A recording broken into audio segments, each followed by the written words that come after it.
હાય.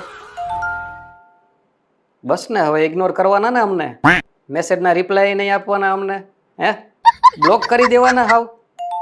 મને ખબર હે તને કોણ મળી ગયું હે નહીં હો, મને બધી ખબર હે તારી. હાય, મને ખબર છે તમે કોની જોડે વાત કરો છો. એ હમણાં થોડા દિવસમાં તમને બ્લોક અનબ્લોકની ગેમમાં નાખી દેશે, પછી તમે હેરાન થશો મારી જેમ. જોજો.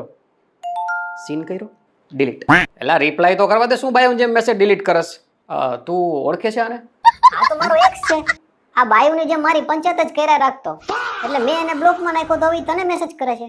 મને ખબર છે તમે મારો સ્ક્રીનશોટ લઈને એને મોકલશો, ઈ બાને ઈ મારી યારે વાત તો કરશે. મને ખબર જ છે કે ઈ કેવી છે. હમણાં તમને પણ બ્લોક અનબ્લોકના લિસ્ટમાં નાખી દેશે, ભાઈ તમને ઇગ્નોર મારશે. પણ કાંઈ વાંધો નહીં દોસ્ત, તમે તમારે ગમે ત્યારે મને બિંદાસ પૂછજો એના વિશે, હું તમને બધુંય કહીશ એના વિશે હો. તમે તમારે ચિંતા ન કરતા, મને મેસેજ કરજો. એક મિનિટ, એ સીન કર્યો હોય, ડિલીટ. ગાંડું, રિપ્લાય તો કરવા દે, મેસેજ ડિલીટ શું કરસ? પાત્ર કેવું છે એ હું જાણીશ ને મારી રીતે. તું મને કોણ કહેવા વાળો? પોતે બાયોને જેમ મેસેજ કરીને ડિલીટ કરે છે ને પાછો મને સલાવી દે બિંદાસ મને પૂછજો. તને શું હમણાં કવી પૂછું? હવે તો મને આ બે માંથી એકનો મેસેજ આવો જ જોઈએ. મારા જેવા નવરા નાથાને બીજું કામ શું છે?